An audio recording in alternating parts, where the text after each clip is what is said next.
आपने बुलाया था मुझे? आह, हाँ बैठो बैठो, शाबाश बैठो।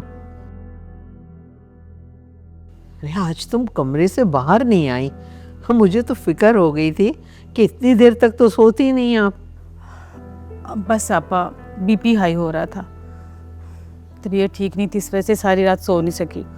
और ऊपर से अजीब अजीब वसवसे आ रहे थे। और राशिद कमबख्त, उसने तो ताने दे देकर मेरा दिमाग ही खराब कर दिया था। कैसे वहम?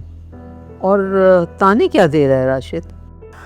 बस छोड़ें आपा, मेरा दिमाग ख़राब हो रहा है। आपको बताऊंगी ना तो आपका भी दिमाग ख़राब हो जाएगा। तुम बताओ तो सही मुझे, क्या कह रहा है राशिद? अगर आप इतना ही पूछ रही हैं तो मैं बता देती हूँ।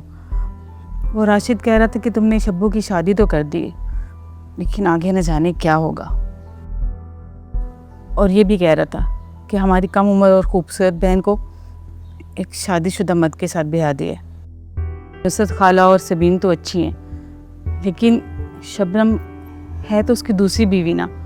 और हमेशा मर्द के ज़िंदगी में ना पहली औरत का ही राज होता है।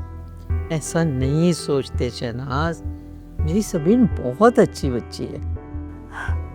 मुझे तो यकीन है आपा, लेकिन उस राशिद कमबख्त मारे को कौन समझाए।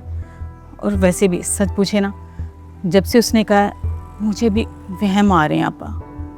पहले की बात और थी, लेकिन अब शब्बो जो है ना वो सबीन की सोचता है ना, क्या पता सबीन की सोच बदल जाए। नहीं शहनाज, ऐसा कभी भी नहीं होगा इंशाल्लाह, बस तुम मुतमईन रहो। देखो शबनम भी ना अब इस घर की बहू है, और रमीज़ की ज़िंदगी में उसका उतना ही हिस्सा है जितना हमारी पहली बहू का है। आपा मैंने कहा ना, मुझे आपकी बात पर यकीन है, लेकिन राशिद का क्या करूं? सुबह से फ़ोन कर करके मेरा दिमाग ख़राब कर रखा है उसने।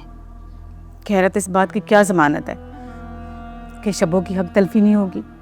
तो शहनाज, तुमने उससे बताया नहीं कि मैंने हकमेर में उसको प्लॉट दिया 1000 गज का, और 2 लाख रुपए हकमेर के भी दिए, और इससे बढ़ के और क्या जमानत होगी?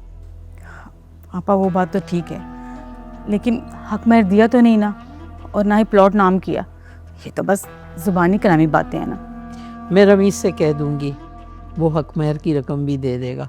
अब देखो ना, इतनी बड़ी रकम जो है वो घर में तो रखी जा नहीं सकती।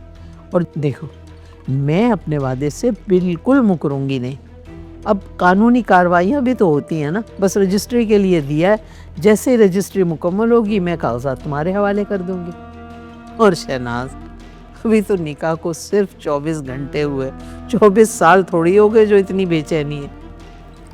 आपा मुझे कोई जल्दी नहीं, लेकिन राशिद कह रहा था कि आपा को कहीं वो इन झंझटों में ना पड़े।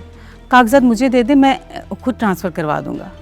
वहाँ हमारे इलाके में एक वकील है, वो तो मुफ्त में काम कर देगा। और आपको पता है कराची में तो वकील कितने ज़्यादा पैसे लेते हैं। अरे ये जो राशिद है ना तुम्हारा, ये महा जाहिल है, इसे क्या पता जहालत की बातें कर रहा है। देखो तुम फिक्र नहीं करो, मैं कागजात पे काम करवा रही हूँ और कागजात पे काम हो रहा है। आपा वो हक महर की बात भी आप खुद ही रमीज़ से कर लीजिएगा। मैं कहूँगी तो अच्छा नहीं लगेगा। ठीक है, कह दूंगी।